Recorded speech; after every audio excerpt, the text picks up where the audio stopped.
2014 में हमारी सरकार ने इस सोच को बदला और हमने प्राथमिकता देते हुए स्किल डेवलपमेंट, फाइनेंशियल इंक्लूजन और इंडस्ट्रियल ग्रोथ पर हमने जोर दिया।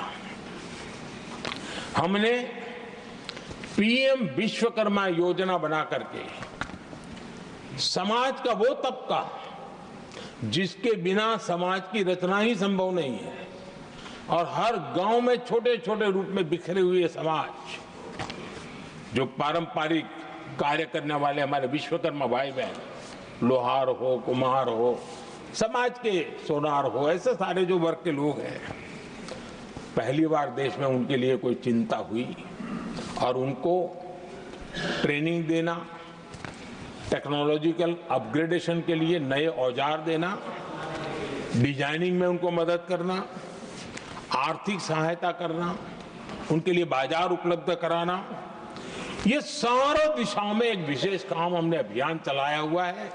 और समाज का ये वर्ग है जिसकी तरफ किसी ने ध्यान नहीं दिया और समाज नियंत्रण में जिसका महत्वपूर्ण रोल है, उस विश्वकर्मा समाज की हमने चिंता। आदरणीय सभापति, हमने मुद्रा योजना शुरू करके जिन लोगों को पहली बार उद्यम के क्षेत्र में आना था, उनको निमंत्रित किया, उनको प्रोत्साहित किया। बिना गारंटी को लोन देने का एक बहुत बड़ा अभियान हमने चलाया ताकि समाज में ये बहुत बड़ा समुदाय है जो आत्मनिर्भरता के अपने सपने को पूरा कर सके और उसमें बहुत बड़ी सफलता मिली। हमने एक योजना और भी बनाई, स्टैंड अप इंडिया, जिसका मकसद था एससी एसटी समुदाय के हमारे भाई बहन और कोई भी समाज की महिला, उसको बैंक से 1 करोड़ रुपए का बिना गारंटी को लोन, ताकि वो अपना कारोबार, और हमने इस बार बजट में इसको डबल कर दिया है। और मैंने देखा है कि लाखों ऐसे नौजवान इस वंचित समुदाय से या लाखों बहनें आज मुद्रा योजना के द्वारा अपना कारोबार करना शुरू किया है और खुद को तो रोजगार पाया ही, लेकिन उन्होंने किसी 1-2 और लोगों को भी रोजगार दिया है। आदरणीय सभापति जी, हर कारीगर का सशक्तिकरण, हर समुदाय का सशक्तिकरण और जो बाबा साहब का सपना था उसको पूरा करने का काम मुद्रा योजना के माध्यम से हमने किया है। आदरणीय सभापति जी, जिसको किसी ने नहीं पूछा उसको मोदी पूजता है।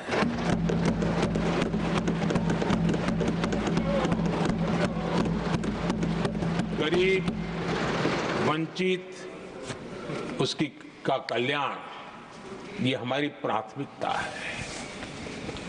इस वर्ष के बजट में भी आप देखिए, लेदर इंडस्ट्री, फुटवेयर इंडस्ट्री, ऐसे अनेक छोटे दायरे के विषयों को हमने स्पर्श किया है और इसका सबसे बड़ा लाभ गरीब और वंचित समुदाय के लोगों को मिलने वाला है, जो इस बजट में घोषणा की। अब उदाहरण के रूप में टॉयज की बात करें, समाज के इस प्रकार के वर्ग के लोग ही टॉयज बनाने के काम में हैं। हमने उस पर ध्यान केंद्रित किया। बहुत सारे गरीब परिवारों को अनेक प्रकार की उसमें मदद दी गई और उसका परिणाम आज आया है कि टॉयज हम एक्सपोर्ट करने की आदत में फंसे हुए थे, आज इंपोर्ट करने की आदत में फंसे हुए थे, आज हमारे टॉय 3 गुना एक्सपोर्ट हो रहे हैं और जिसका फायदा समाज के एक बहुत ही नीचे के तबके में जीने वाले, मुसीबतों से गुजारा करने वाले समुदाय को मिल रहा है। आदरणीय सभापति जी, हमारे देश में एक बहुत बड़ा समुदाय है, मछुआरा समुदाय। इन मछुआरे साथियों के लिए हमने एक अलग मिनिस्ट्री तो बनाई, लेकिन जो बेनिफिट किसान क्रेडिट में किसानों को मिलता था, हमने वो किसान क्रेडिट कार्ड के सारे बेनिफिट हमारे मछुआरे भाई बहनों को भी दिए, ये सुविधा दी। अलग मिनिस्ट्री बनाई, ये काम किया और करीब करीब 40,000 करोड़ रुपया हमने इसके अंदर इंफ्यूज किया है। फिशरीज सेक्टर को बल दिया है और इसका प्रयास इन प्रयासों का परिणाम ये आया है कि हमारा मछली उत्पादन 2 गुना और एक्सपोर्ट भी 2 गुना हुआ है, और जिसका सीधा बेनिफिट हमारे मछुआरे भाई बहनों को हुआ है। यानी समाज के सबसे उपेक्षित हमारे बंधु हैं, उनको हमने सबसे ज्यादा प्राथमिकता दे करके हमने काम करने का प्रयास किया है। आदरणीय सभापति जी, यहाँ जो जातिवाद का जहर फैलाने की जिनको नया शौक लग गया है, हमारे देश के आदिवासी समाज, उन आदिवासी समाज में भी कई स्तर की स्थितियां हैं।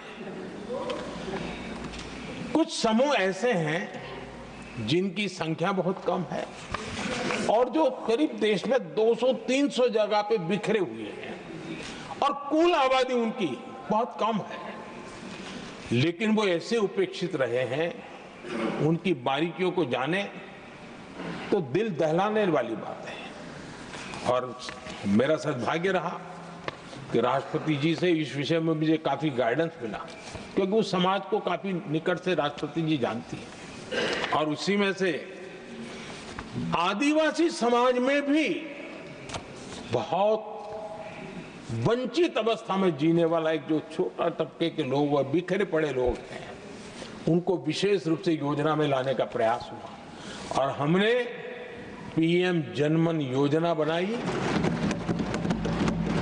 और 24,000 करोड़ रुपए ताकि उनको कुछ सुविधाएं मिले, उनके कल्याण के काम हो और वे भी सबसे पहले तो अन्य आदिवासी समाज की बराबरी तक तो पहुंचे और फिर पूरे समाज की बराबरी करने के लिए योग्य बने।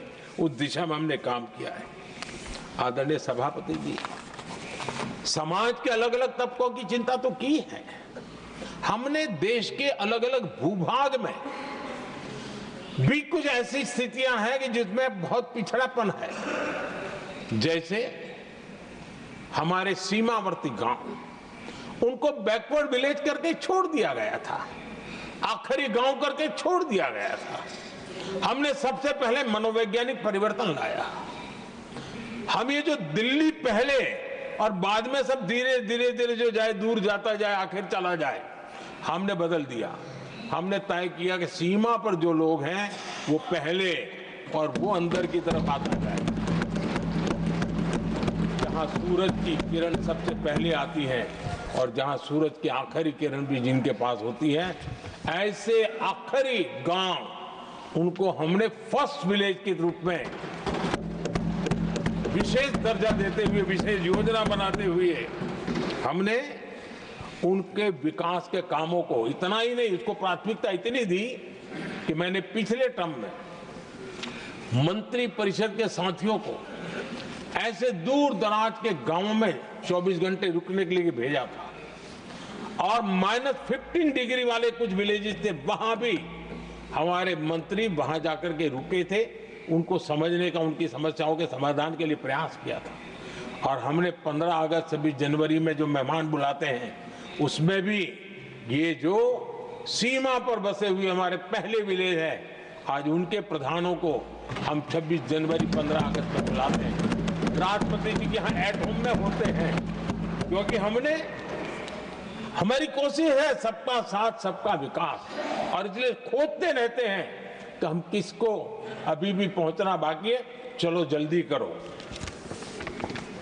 आदरणीय सभापति जी, वाइब्रेंट विलेज की योजना देश की सुरक्षा के लिए भी बहुत उपयोगी हो रही है, बहुत महत्वपूर्ण हो रही है और हम उसको भी बल दे रहे हैं। आदरणीय सभापति जी, राष्ट्रपति जी ने गणतंत्र के 75 वर्ष के मौके पर संविधान निर्माताओं से प्रेरणा लेने का भी आग्रह अपने अभिभाषण में किया है। मैं आज बड़े संतोष के साथ कह सकता हूं कि हमारे संविधान निर्माताओं की जो भावना थी,